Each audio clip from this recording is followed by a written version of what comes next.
Hello guys, welcome back to the series. और इस series में हम बात कर रहे हैं last minute revision, some tips and tricks, some important points जो दिमाग में रखने ही है। अगर पहली वाली सीरीज मिस आउट कर गए हो, do check it out, the last minute revision part 1 on partnership, जहाँ पे हमने फंडामेंटल्स के बारे में बात किया है, गुडविल के बारे में बात किया है। और इस वीडियो में हम बात करने वाले हैं the change in PSR and admission के कुछ एडजस्टमेंट्स के बारे में। अगर सब्सक्राइब नहीं किया है then do hit the subscribe button and hit the bell icon, ताकि नोटिफिकेशन तुरंत ही पहुंच जाए जैसे ही वीडियो अपलोड हो और मिस ना हो। ठीक है, विदाउट फर्दर अडू शुरू करते हैं। What are the important things जो हमें दिमाग में रखने हैं for change in PSR. So change in PSR का जो एडजस्टमेंट होता है, ये यहाँ पे दिमाग में रखना है, क्योंकि ये सिमिलर एडजस्टमेंट्स हमें एडमिशन में करने पड़ते हैं और कुछ सिमिलर एडमिशन रिटायरमेंट में भी और डेथ में भी आता है। सो पहली चीज़ जो दिमाग में रखनी है वो है determination of sacrificing and the gaining ratio. जब भी चेंज इन पीएसआर होता है तो कोई पार्टनर सैक्रिफाइस करेगा और दूसरा गेन करेगा। ठीक है, and always gaining partner will compensate the sacrificing partner. तो गेनिंग पार्टनर का कैपिटल या करंट अकाउंट, जैसा भी केस है, फिक्स कैपिटल है तो करंट अकाउंट आएगा, और फ्लक्चुएटिंग कैपिटल है तो कैपिटल अकाउंट आएगा। तो गेनिंग पार्टनर और कैपिटल अकाउंट डेबिट होगा जितना भी वो गेन कर रहा है, और सैक्रिफाइसिंग पार्टनर और कैपिटल अकाउंट क्रेडिट होगा। अगर कोई पार्टनर है जो गेन भी नहीं कर रहा है, सैक्रिफाइस भी नहीं कर रहा है, तो उसको ना कुछ देना है ना उसको कुछ मिलेगा। ठीक है, सेकंड एडजस्टमेंट जो करना है, ट्रीटमेंट ऑफ गुडविल, ये करना ही है, क्वेश्चन में बोले या ना बोले। गेनिंग पार्टनर का जितना भी शेयर ऑफ गुडविल है वो अपना सैक्रिफाइसिंग पार्टनर को देगा, कॉम्पेंसेट करेगा इन their sacrificing ratio. Assets and liabilities revalue होंगे जैसे हम एडमिशन रिटायरमेंट डेथ में करते हैं, और इसका जो प्रॉफिट और लॉस होगा वो सारे पार्टनर्स में डिस्ट्रीब्यूट होगा इन द ओल्ड पीएसआर। इसका याद रखना, कंफ्यूज मत करना। Accounting treatment of reserves, accumulated profits और लॉसेस, कुछ भी अगर रिजर्व्स हैं, प्रॉफिट्स एंड लॉसेस है अक्यूमुलेटेड, ये सारे डिस्ट्रीब्यूट हो जाएंगे among the partners in the old ratio. और यही रूल सेम एप्लीकेबल है for admission, for retirement and death. ठीक है, सो पॉइंट नंबर 2, 3, 4 और 1 ये सारे एप्लीकेबल हैं ऑन ऑल द 4 सिनेरियोज। तो एक चीज समझ जाओगे तो बाकी सब में कर पाओगे। खाली याद रखना, एडमिशन में सैक्रिफाइसिंग रेशियो होता है और रिटायरमेंट और डेथ में गेनिंग रेशियो होता है। Okay, let's move on. Sacrificing ratio है, sacrificing ratio minus equals to old share minus new share, और गेनिंग रेशियो है new share minus old share. चले आते हैं अकाउंटिंग ट्रीटमेंट फॉर गुडविल में। जैसे मैंने बोला था, gaining partners capital account debit होगा to sacrificing partners capital account. So ये याद रखना है, सिंपल सा लॉजिक है। Revaluation of assets and reassessment of liabilities किए जाएंगे, जो हम लोग नॉर्मली करते हैं रिवैल्यूएशन अकाउंट बनाकर। और treatment of reserves, accumulated profits और लॉसेस भी देख लेते हैं। पहला वाला है for transfer of reserves and accumulated profits, अगर है तो रिजर्व या PL account debit, workman compensation reserve account debit, investment fluctuation reserve account debit to all partners capital और current account as the case में बी। तो ये याद रखना, ये सारे रिजर्व्स डेबिट होंगे क्योंकि ऑलरेडी ये लाइबिलिटी है। तो लाइबिलिटी को राइट ऑफ करने के लिए डेबिट किया जाता है। Okay, point number 2, for transfer of accumulated losses.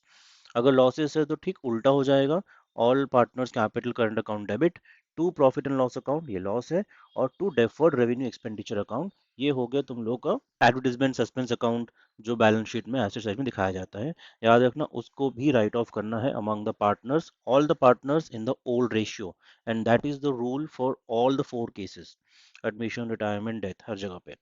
ठीक है, यहाँ पे एक एग्जाम्पल समझाया हुआ है। गुडविल कैलकुलेट करने बोला गया है और पास नेसेसरी जर्नल एंट्रीज हैं। गुडविल कैलकुलेशन यहाँ पे एवरेज प्रॉफिट मेथड यूज किया गया है, सैक्रिफाइसिंग रेशियो ढूंढा गया है यहाँ पे, और गेनिंग रेशियो ढूंढा गया है।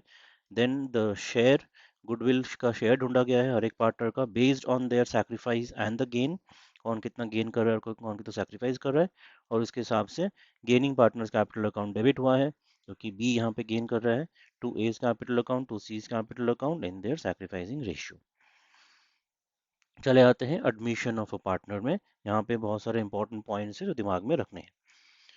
First one, rights acquired by the new partner, firm का वो एसेट शेयर करेगा, फ्यूचर प्रॉफिट्स या लॉसेस भी शेयर करेगा। ठीक है, न्यू पीएसआर यहाँ कैलकुलेट करना होता है, सैक्रिफाइसिंग रेशियो करना होता है, और कोई पार्टनर अगर गेन कर रहा है ओल्ड पार्टनर तो वो भी कैलकुलेट करना होता है। क्वेश्चन में ये ध्यान रखने की बहुत ज़रूरत है कि नया पार्टनर जो है वो अपना शेयर कैसे गेन कर रहा है, ठीक है, और पुराने पार्टनर्स कैसे अपने पुराने शेयर को एडजस्ट कर रहे हैं, किस रेशियो में वो लोग अपना future profits and losses share करेंगे। ठीक है, अगर क्वेश्चन में सिर्फ नए पार्टनर का शेयर दिया हुआ है और पुराने पार्टनर का शेयर के बारे में कुछ भी नहीं बोला हुआ है, तो इसको अज्यूम कर लिया जाता है कि वो लोग अपने पुराने रेशियो में ही, आपस का जो पुराना रेशियो था दोनों के बीच में, उसी रेशियो में फ्यूचर प्रॉफिट्स भी कंटिन्यू करेंगे। ठीक है, ये 4 केसेस हो सकते हैं, अच्छे से गो थ्रू करके समझना और कैलकुलेशन को उसी तरह से करना। सैक्रिफाइसिंग रेशियो, यहाँ पे भी अलग अलग केसेस हैं, तो बहुत ही ध्यान से इनको करना है, पढ़ पढ़ के समझ समझ के। चीज़ें सिंपल हैं, क्वेश्चन पढ़ोगे तो आराम से चीज़ें आसान हो जाएंगी, क्वेश्चन अगर स्किप करके पढ़ोगे तो चीज़ें और भी डिफिकल्ट होती रहेंगी। ठीक है, सैक्रिफाइसिंग रेशियो का सिंपल फंडा है, it is the old ratio minus new ratio. Old ratio ज़्यादा था, नया रेशियो कम हुआ है, तो सैक्रिफाइस किया है पार्टनर ने। ठीक है, और बहुत इंपॉर्टेंट चीज़ है, नए पार्टनर जब भी एडमिशन होता है उसका, और पुराने पार्टनर सैक्रिफाइस करते हैं। अगर क्वेश्चन इज साइलेंट कि नया रेशियो कुछ दिया हुआ नहीं है, जैसे मैंने बोला 1/5 सपोज नया पार्टनर का शेयर है, पुराने पार्टनर ऑलरेडी 3:2 में शेयर कर रहे थे, तो 1/5 देने के बाद जो 4/5 बच गया है वो पुराने पार्टनर 3:2 रेशियो में ही शेयर करेंगे। तो यहाँ पे सैक्रिफाइसिंग रेशियो भी 3:2 ही होगा, अगर क्वेश्चन में कोई और रेशियो नहीं मेंशन किया हुआ है। तो ये क्वेश्चन ध्यान से पढ़ना, और यहाँ पे you can save some time in calculating your sacrificing ratio, but be very careful, question यहाँ पे ध्यान से पढ़ना होगा। यहाँ पे एग्जाम्पल दिया हुआ है सेम चीज़ें से, यहाँ पे रवि ने कितना सेक्रीफाइस किया वो दे दिया है। ये चीज़ ध्यान रखना, फ्रॉम हिज शेयर है कि ऑफ हिज शेयर है। अगर 2/10 फ्रॉम हिज शेयर बोला है तो 2/10 स्ट्रेट अवे माइनस कर सकते हो। ठीक है, अगर 2/10 ऑफ हिज शेयर बोलता तो 7/10 का पहले 2/10 कैलकुलेट करते मल्टीप्लाई करके, फिर जो आंसर आता उसको 7/10 से माइनस करते। यहाँ पे बहुत सारे स्टूडेंट्स गलती कर देते हैं, सो बी वेरी वेरी केयरफुल यार।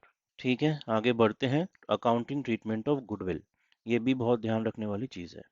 5 केसेस हो सकते हैं गुडविल ट्रीटमेंट में। पहला केस है when the new partner brings his share of goodwill in cash, वो कैश में लेकर आ रहा है अपना गुडविल का शेयर, जितना भी उसका शेयर है।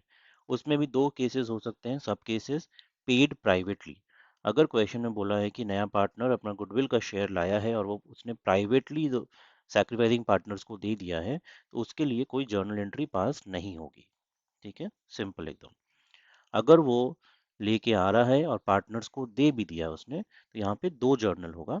पहला होगा cash account debit to premium for goodwill account, ठीक है, और फिर premium for goodwill account debit to sacrificing partners capital और करंट अकाउंट। ठीक है, और अगर क्वेश्चन में साथ ही साथ बोल दिया है कि पार्टनर्स जिनको गुडविल मिला है वो अपना पैसा विड्रॉ भी कर रहे हैं, पूरा विड्रॉ कर रहे हैं या पार्ट विड्रॉ कर रहे हैं, तो उस हिसाब से ये जर्नल भी हो जाएगा सैक्रिफाइसिंग पार्टनर्स कैपिटल या current account debit to cash bank.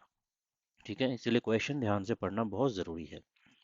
Case 2, जहाँ पे बोला गया है कि new partner is unable to bring goodwill in cash, question में साफ साफ बोल दिया है कि नया पार्टनर ने कह दिया है वो गुडविल नहीं ला पाएगा, तो उसमें कुछ नहीं कर सकते, कैश अकाउंट डेबिट नहीं होगा क्योंकि उस गुडविल लाया नहीं है, तो कैश अकाउंट की जगह पर उसका करंट अकाउंट डेबिट हो जाएगा। New partners current account debit करते हैं, ठीक है, स्ट्रेट फॉरवर्ड, कैपिटल अकाउंट हम डेबिट नहीं करते हैं। New partners current account debit to the sacrificing partners capital या करंट अकाउंट। ओके, तो ये है गुडविल का ट्रीटमेंट, अगर वो नहीं ला पा रहा है फिर भी उसका करंट अकाउंट डेबिट किया जाएगा with his share of goodwill, और सैक्रिफाइसिंग पार्टनर्स अपना आपस में शेयर कर लेंगे। केस 3 है जहां पर नया partner brings only a portion of goodwill in cash, so कुछ गुडविल वो ला पा रहा है। सो इस केस में जितना गुडविल नया पार्टनर ला पा रहा है that will be debited to cash account, so cash account debit to premium for goodwill account, और जितना वो नहीं ला पा रहा है that will be debited to new partners current account, यहाँ कैपिटल अकाउंट लिखा है but this will be current account. ठीक है, to sacrificing partners capital account, तो टोटल जितना ला पाया है और जितना नहीं ला पाया है everything will be distributed among the sacrificing partners in their sacrificing ratio. चले आते हैं फोर्थ केस में, when new partner brings goodwill in kind, so वो कैश में नहीं ला रहा है, काइंड में ला रहा है, that means he is bringing in assets, assets account debit to premium for goodwill account, and then premium for goodwill account debit to sacrificing partners capital account या current account as the case may be. ठीक है. And when goodwill is hidden, the most tricky portion, जब goodwill साफ साफ question में नहीं mention किया होता है, ये ढूंढ के निकालना होता है, और इसलिए यहाँ पे ज़रूरी है new partners capital account debit to sacrificing partners capital account के थ्रू ये जर्नल को पास करना. ऑलराइट, तो चले आते हैं नेक्स्ट चैप्टर में, नेक्स्ट टॉपिक में, जहाँ पर हम बात करेंगे revaluation of assets and liabilities के बारे में. सो ड्यूरिंग एडमिशन जैसे हमने बात किया था चेंज इन पीएसआर में, वो सारे एडजस्टमेंट्स यहाँ पर भी होते हैं. एडजस्टमेंट यहाँ पे एक एग्जांपल सम है, गो थ्रू करोगे तो क्लियर हो जाएगा how to do these adjustments. Distribution of accumulated profits, reserves. Okay. Now चले आते हैं very important topic, adjustment of capital, जहाँ पे बहुत सारे स्टूडेंट्स कंफ्यूज होते हैं कि कैसे करना होता है. इसके ऊपर एक वीडियो है चैनल पे, so do check that out. Adjustment of capital के ऊपर ही है, so that will help you to understand the different scenarios. Let me show you the video which one I'm talking about. So अगर channel पे जाओगे videos के अंदर, सो adjustments of capital के ऊपर ही एक फुल वीडियो बनी हुई है, you have to check that out. ये रहा एडजस्टमेंट ऑफ कैपिटल्स, एडमिशन के टाइम क्या क्या करना होता है, और करंट अकाउंट बैलेंसेस अगर दिए हुए हैं पार्टनरशिप अकाउंट में कैसे उससे डील करते हैं. अगेन यहाँ पे सारे केसेस कवर किए हुए हैं ड्यूरिंग पीएल एप्रो, during admission, retirement, death, change in PSR, सब कुछ. So you will get to know, this will be helpful, do check it out. So adjustment of capital, पहला केस यहाँ पर है adjustment of capital of the old partners on the basis of new partners capital. So नया partner जितना भी capital लेके आ रहा है उसको बेस माना जाता है, और उसके बेसिस में फर्म का टोटल कैपिटल ढूंढा जाता है just by using the unitary method. जैसे अगर सपोज वो 1/5 शेयर के लिए 1 लाख रुपया लेके आ रहा है, दैट मीन्स फर्म का टोटल कैपिटल होना चाहिए 5 lakh. Just new partners capital into reciprocal of the proportion of his share in profit. अगर 5 लाख फर्म का टोटल कैपिटल हो रहा है, देन हम एग्जिस्टिंग पार्टनर्स जो है उनका एडजस्टेड कैपिटल ढूंढेंगे विद ऑल द बैलेंसेस जो उनको मिलना चाहिए, जो उनके कैपिटल बैलेंस में ऐड होना चाहिए, जो सब्ट्रैक्ट होना चाहिए. फाइनल बैलेंस ढूंढेंगे. फाइनल बैलेंस ढूंढ के फिर नए पार्टनर कैपिटल भी ऐड कर देंगे, तो देखेंगे कि is it sufficient, is it adding up to 5 lakh. ठीक है, 5 लाख जो आया उसमें से भी उनका प्रॉफिट शेयरिंग रेशियो के हिसाब से इंडिविजुअल कैपिटल ढूंढ लेंगे कि ओल्ड पार्टनर कैपिटल इतना होना चाहिए, पार्टनर ए का, पार्टनर बी का इतना होना चाहिए. If it is matching then it is fine, जो कभी मैच नहीं करता है. अगर किसी पार्टनर का ज़्यादा कैपिटल है जितना होना चाहिए था, तो वो एक्सेस है, इसका मतलब वो लेके चला जाएगा, तो उसका जर्नल हो जाएगा ये वाला, respective partners capital account debit to cash bank. और अगर किसी पार्टनर कैपिटल कम है तो उसको लेके आना होगा, then cash bank account debit to respective partners capital account. यहाँ पे क्वेश्चन पढ़ना बहुत ज़रूरी है. अगर एडजस्टमेंट थ्रू करंट अकाउंट्स बोला गया है तो कैश बैंक की जगह पर करंट अकाउंट आ जाएगा उस पार्टनर का. ठीक है, तो this is very important. Next जो स्टेप है, नेक्स्ट सिनेरियो है, यहाँ पे जस्ट द ऑपोजिट सिनेरियो है, that new partner will bring in capital based on the old partners capital. ठीक है, सो पहले ओल्ड पार्टनर्स का एडजस्ट कैपिटल ढूंढा जाता है, उसको बेस माना जाता है. सो अगर old partner capital suppose for 3/5 share is 5 lakh. ठीक है, मतलब नए पार्टनर का शेयर 2/5 है, और पुराने पार्टनर्स जो है उनका टोटल कैपिटल का शेयर है 3/5. 3/5 के लिए अगर 5 लाख है, सो जस्ट रेसिप्रोकल करके ढूंढना होगा कि what is the total capital of the firm. फिर जो टोटल कैपिटल आएगा उस पे 2/5 मल्टीप्लाई कर दोगे, and that will give you the new partner share of capital. ठीक है, तो that is how it is done. Examples के थ्रू उस वीडियो में एक्सप्लेन किया हुआ है, डू चेक इट आउट. और यहाँ पे भी कुछ एग्जाम्पल्स दिए हुए हैं टू अंडरस्टैंड दिस. कोई क्वेश्चन अगर फिर भी रहते हैं, do let me know in the comments box below, I will help you out. यहाँ पे फिर एग्जाम्पल 3 है, जिस is another sum on admission. यहाँ पे एडजस्टमेंट्स दिए हुए हैं, रिवैल्यूएशन अकाउंट बनाने बोला गया है. रिवैल्यूएशन अकाउंट भूलना मत, on the debit side and on the credit side what all do we record. Just keep the journal in mind. Asset अगर बढ़ता है तो एसेट अकाउंट डेबिट होता है, रिवैल्यूएशन अकाउंट क्रेडिट होता है, so that comes here, okay, on the credit side. और vice versa, asset अगर घटता है तो comes on the debit side. Liability के लिए ठीक ऑपोजिट है, लाइबिलिटी अगर बढ़ता है तो लाइबिलिटी अकाउंट क्रेडिट होता है, रिवैल्यूएशन अकाउंट डेबिट होता है, तो this is increase in liability on the debit side, and just the opposite, decrease in liability on the credit side. ठीक है, पार्टनर्स कैपिटल अकाउंट्स है, यहाँ पे एक्सप्लेन किया हुआ है, and then the final balance sheet. These are the journals that we have. General reserve distribute हुआ है, वर्कमैन कॉम्पनसेशन फंड डिस्ट्रीब्यूट हुआ है, okay. Then we have the capital goodwill premium brought in and the premium distributed. Calculation of goodwill, calculation of sacrificing ratio, gaining ratio, everything is explained here. And pretty straightforward sum, one of those normal sums that we generally do.